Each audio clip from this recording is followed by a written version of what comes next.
Welcome back to Boot Camp. I hope that you're doing well and have been working hard, I am sure, in developing small groups and making lots of community contacts and sharing Jesus and seeing people kind of start to begin to gel together around Jesus conversations. That's my hope, and that you're starting to see some movement of people around your vision, that launch partnership brochure, helping people align around your vision to start something new, your community contacts, starting to surface people that are interested and showing a desire to be a partner with you. I'm making an assumption going into the lesson today. It may not necessarily be true. You may be listening to this lesson in advance of perhaps some of those developmental achievements. My assumption is that you're seeing at least 2 or 3 small groups form, and you can see where this is headed. There's going to come a time where you're going to have 4 or 5 small groups. You're going to have people that are beginning to be really eager to see public worship happen. You're going to be getting close to that 700, 800, 900 contact threshold. And you can see just around the corner where there could be public worship coming. You've developed a discipleship pathway, and you can see the beginning parts of that come together, though it's still off in the distance. You've begun to, again, see some movement around small group development. And so what we want to do today is begin to build the bridge that we're going to cross as we cross it in talking about systems and structures. Some of this we've already touched on because we've already talked about the system of disciple making and the system of small group development. We're going to take that several steps further as we begin to think about additional systems that are going to be needed now as you begin to get close to the possibility of public worship. And my assumption is also that you're beginning to look at places to actually hold worship, finding and securing that place, a conversation with your stakeholders and your coach, and the timing around that whenever there's evidence that you're getting the kind of field traction that we like to see, we want to see. So let's talk about the structures that are going to be needed then when public worship comes around the corner. Plants that don't build structure end up weak. Kind of like the skeleton in the human body. We need that to keep us kind of all in one piece. And systems are necessary because if you don't have systems, then you have confusion. You have confusion between leaders and how things are getting done. There's fuzziness. People have a hard time giving to organizations that don't have structure, don't have systems. They see that they're weak and there's not a division of labor. And that's really what we're talking about today is division of labor and building strength. As we lean into this conversation today around some of the basic systems and structures of a new church start that are developmentally right for you to take the next step towards, that this will be fruitful. You know, the basic planting structure we're encouraging. It begins with a sense of accountability to the bishop and to my office, the area director, as a part of that overall structure that you bring to your ministry. People will be glad to know that you're accountable to somebody. People will be glad to know that there's some folks with some experience in new church development and experience in ministry that create a system for you to operate within.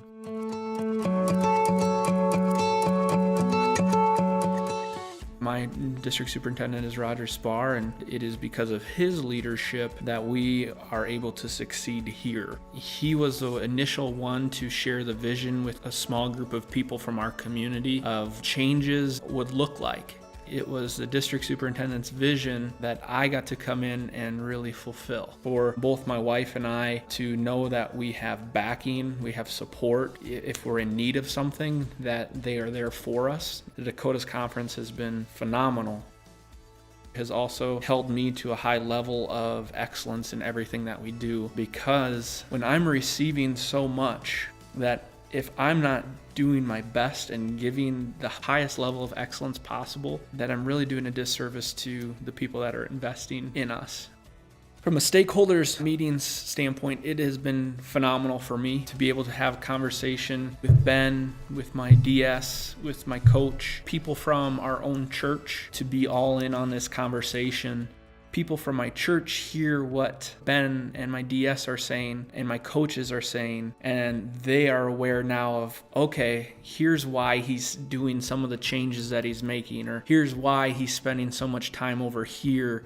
And it really has allowed for a lot more freedom for myself to be able to go out, because the people in our church know that I am held accountable by my DS, by Ben Ingebretson.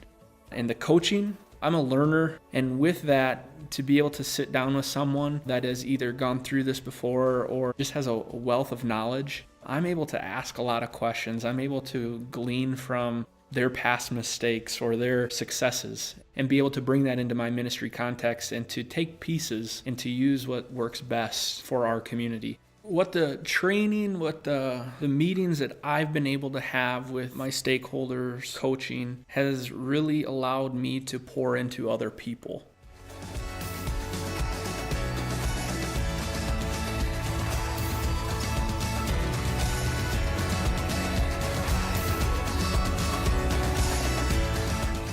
Probably the next key piece for most planners is identifying a fiscal partner and a local financial secretary. And the fiscal partner is that person who will hold your finances, either collections that you've received from people.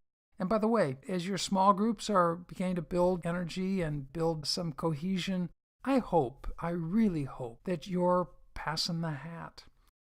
I mean, it's a great thing to do early on to encourage people to start thinking about stewardship so that it doesn't come up later as an afterthought.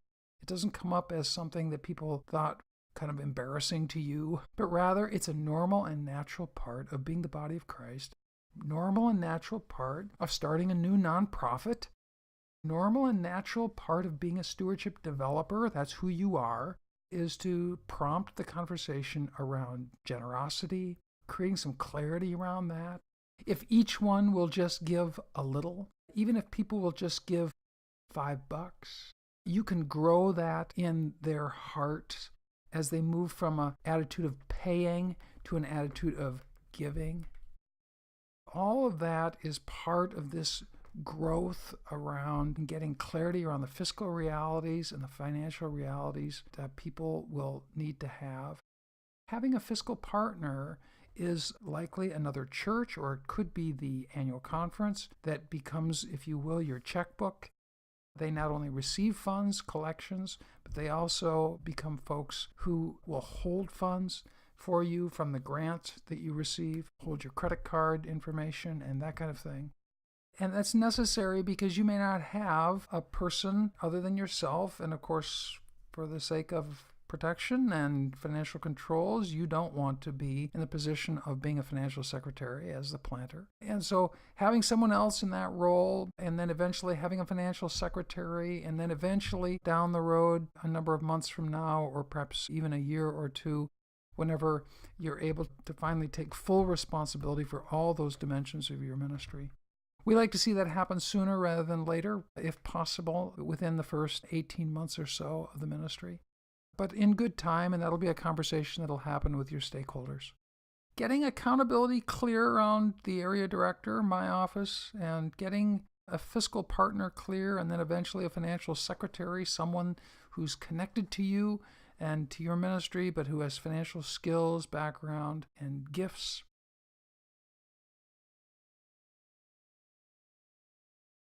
Then you go to the third area of planning structure, and that's your regular stakeholder meetings. Those regular stakeholder meetings are places where my office and the district superintendent, your coach and financial secretary, if relevant, a parent church representative, are all gathered around the table, and of course yourself, for sure. And the planter brings a report to the table, checks in on how they're doing in terms of their goals and metrics, celebrations, ministry concerns, and what their objectives are over the next 2 to 3 months of ministry.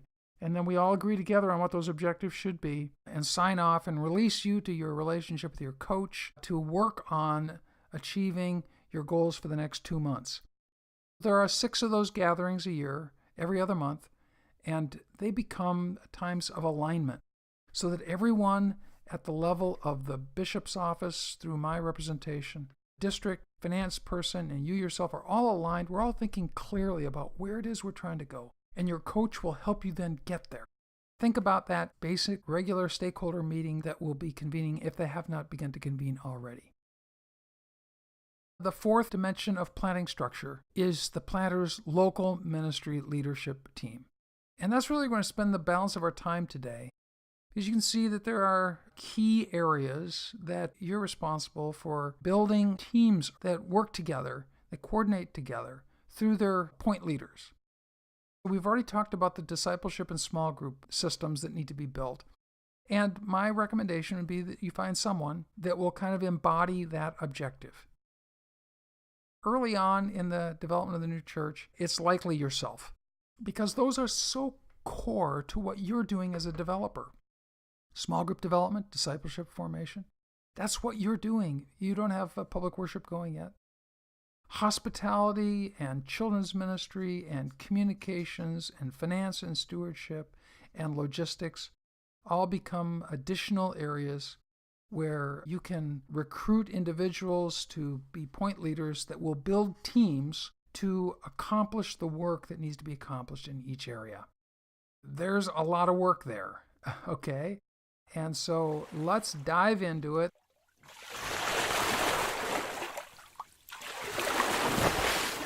Discipleship and small groups. Again, early on, you're likely to be the key leader here in this area because it is the essence of your planting work at the stage that most of you are at in a pre-launch period. The two main tasks that you're working on is developing a plan that will move people into being fully formed followers of Jesus. And the likely first step that most will take will be to become involved in a simple, reproducible small group. And in that experience, one would hope that they'll make a commitment to that launch partnership brochure and become partners with you in the launching objective of the ministry. This is going to be a role that you're going to hand off at some point. And that's will be something for you to discern. But early on, usually through the first couple of years of the plant, you have to take the lead because these two areas are so critical. And you can't hand off to someone else to be responsible for areas that will take up so much of the primary responsibility of your work. Or you'll become potentially frustrated if they don't move quickly enough and don't pay attention to the right things. So you probably want to hang on to that for a couple of years and then hand it off later. That doesn't mean that you have to lead all the small groups. You can hand off small group leadership. It doesn't mean that you have to be responsible for promoting every dimension of disciple formation. But in terms of oversight of it and being the key leader, probably something you want to hang on to for a bit.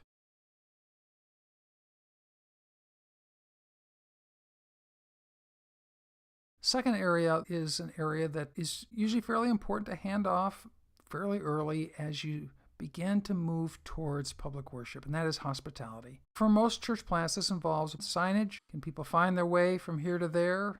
Parking lot attendants, helping just guide that process. I worked with a plant a number of years ago where the parking was just not right next to the worship area. And so parking lot attendants were really important to guide people so that they understood that they're parking here and worship is over there. Greeters that will welcome people at the door, help them find the nursery, help them find whatever it is that they might most likely need to find. Coffee, and here's the key, is it's strategically placed such that it'll slow people down enough so that you can actually have a conversation with them. There's the role of coffee. It's to slow people down so that they don't just grab worship and go, but so that you can build a relationship with them and get to know them and begin to discover how they can connect more deeply in with the ministry. Can you capture contact information with newcomers? What means will you use to try to do that? And how will you follow up? We're not talking a one letter or one touch, dropping off a coffee mug at someone's house or something. That might be part of it.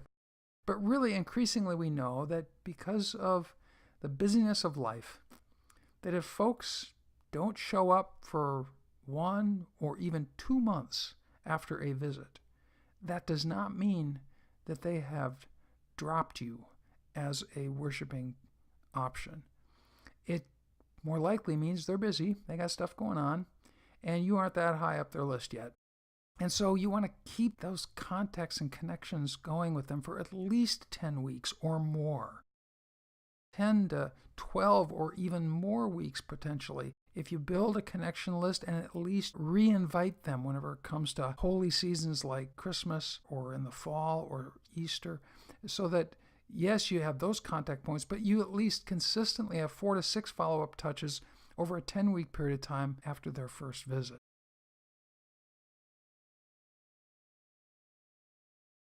Who will be the key leader? Likely, it could be one of those hospitality people from your small group system who's become the host at their home, is particularly effective at that, seems to have energy, gets energized around hosting and hospitality. And then their job would be to build a team, not to do it all. And that's where you're going to have to help them. You're going to have to begin to coach them, meet with them once a month and say, okay, who could we find to take responsibility for the signage, to take responsibility for their parking lot? And who are the folks that could join you in helping with greeting? Maybe the other small group hosts. You're going to have to be a coach, come alongside that key leader that you request to step into that role and help them think through how they're going to build a team to get the job done. Because they aren't going to do it alone, or they'll be overwhelmed and they'll bail quickly. And you don't want that. Weekend worship. For most churches, this involves 4 dimensions: identifying a worship leader who can build a worship team.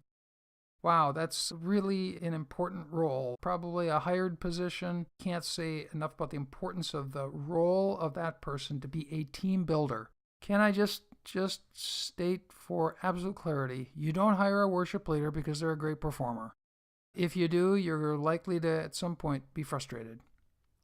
You hire a worship leader because they're an exceptional team builder and they're a good rehearser, pulling people together, and they can resource a group so that the group can rehearse well and design a worship experience. If they can perform well, that's a bit of the responsibility, but it actually can be complemented by others who might even perform a little better. But that team building and that rehearsing and resourcing is really key in that role. As also part of that, weekly planning and evaluation, spiritual direction from you, the pastoral leader, indicating where the services are headed, so your involvement there, and division of labor, greeters and collections, and interface with the folks who are working in those teams. It becomes very, very important, including technology, for sure.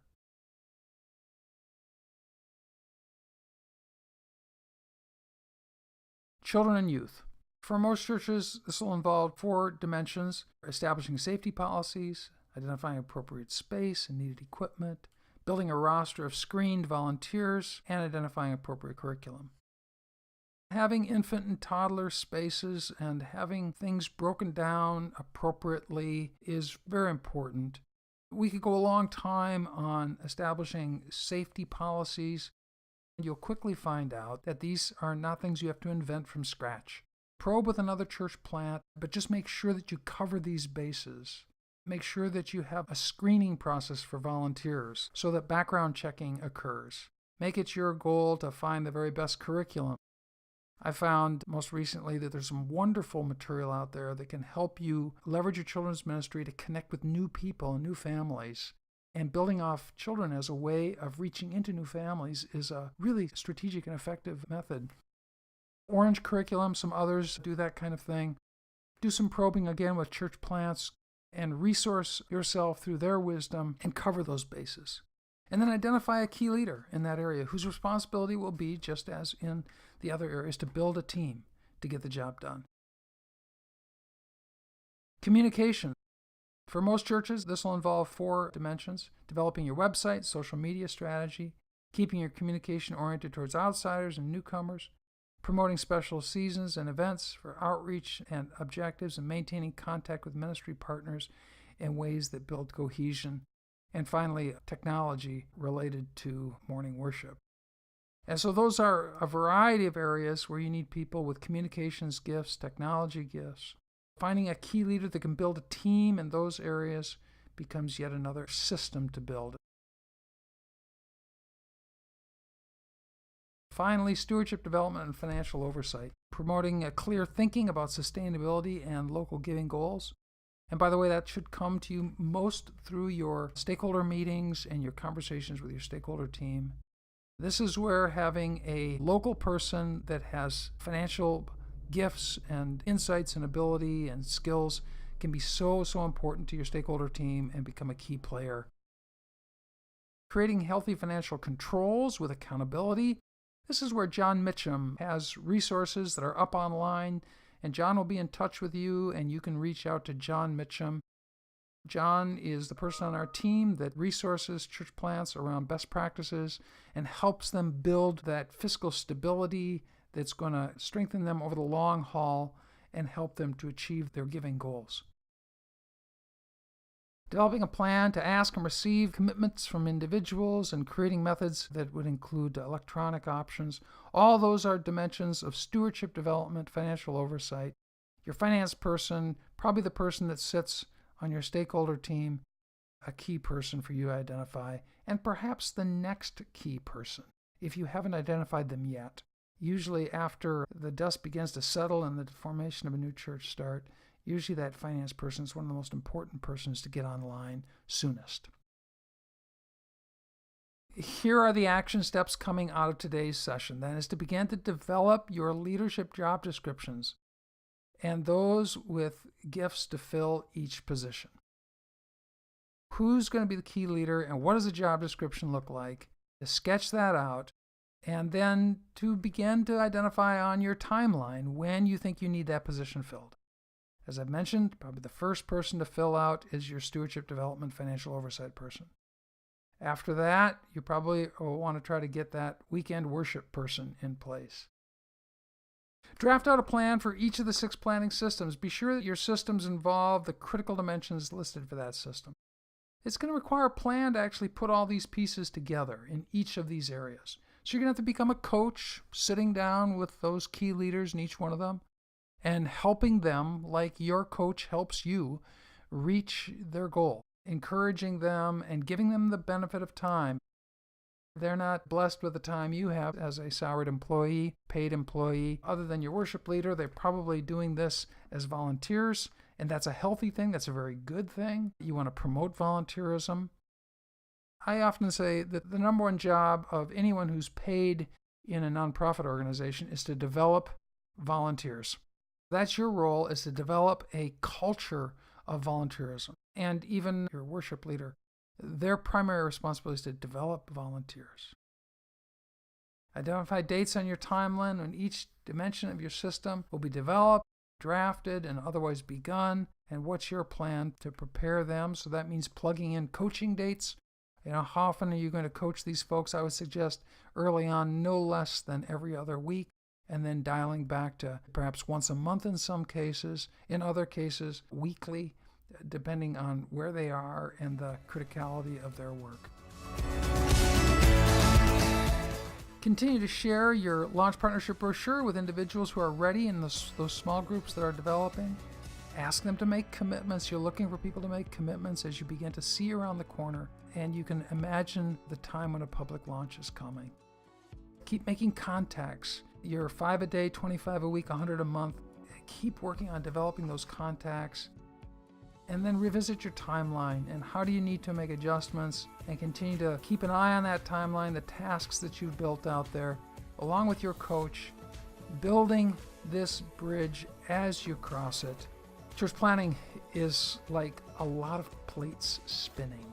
Your coach can help you stay clear-headed around priorities and all of that. Your stakeholders can help you stay clear-headed around priorities and all of that. But it's important that you have quiet time to reflect. Think big picture, and that's really what this session's been about. It's kind of big picture. Is the development of teams and leaders to lead teams, to multiply yourself so that you can multiply your impact into the harvest. Do this work well. Build a broad foundation, and you can build a larger congregation. Build a small foundation, whether it's in small groups and or in planting systems. Build a small foundation.